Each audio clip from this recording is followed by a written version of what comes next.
राधे राधे। स्वागत है आपका मेरे YouTube चैनल में। आज मैं आपके लिए पटवारी माता की कहानी लाई हूँ। कहानी को अंत तक सुने जिससे कहानी का फल आपको प्राप्त हो। बहुत समय पहले की बात है। किसी गांव में एक बुढ़िया रहती थी। उसके 4 बेटे थे। बुढ़िया ने 4 ही भैंस पाल रखी थी।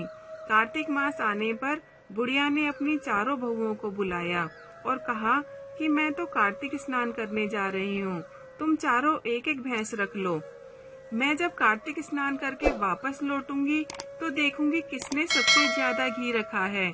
ऐसा कहकर बुढ़िया कार्तिक स्नान करने के लिए चली गई। उन चारों बहुओं में से सबसे छोटी बहू बुढ़िया की बहुत लाडली थी। बुढ़िया के जाने के बाद बहुओं ने सोचा कि छोटी बहू को नीचा दिखाने का यही मौका है। छोटी बहू को कुछ भी नहीं आता था। छोटी बहू ना तो दही जमाना जानती थी और ना ही उससे घी निकालना आता था। तीनों बड़ी बहुओं ने जानबूझकर उसे कुछ भी नहीं बताया, जिससे कि उसे अपनी सास की डांट खानी पड़े। तीनों जेठानियां घी बनाने में जुट गईं, लेकिन छोटी बहू को कुछ नहीं आता था तो वह सारा दूध और दही पीपल की पटवारी में गिरा देती थी। छोटी बहू बहुत सीधी मन से भोली थी।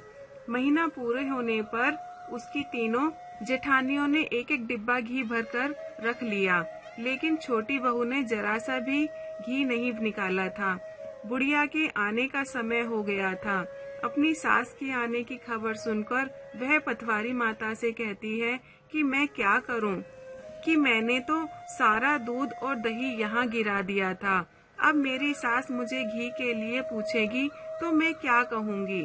पटवारी माता ने छोटी बहू से कहा कि तुम ये 4 कंकड़ ले जाओ और 4 खाली डिब्बों में रख देना, इससे चारों डिब्बे घी से भर जाएंगे।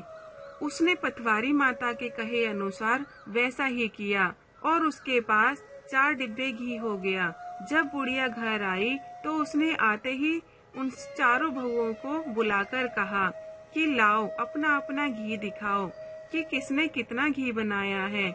तीनों जेठानियां अपना अपना घी का डब्बा ले आईं और मन ही मन खुश होने लगी कि अब तो छोटी बहू को सास से डांट खानी पड़ेगी।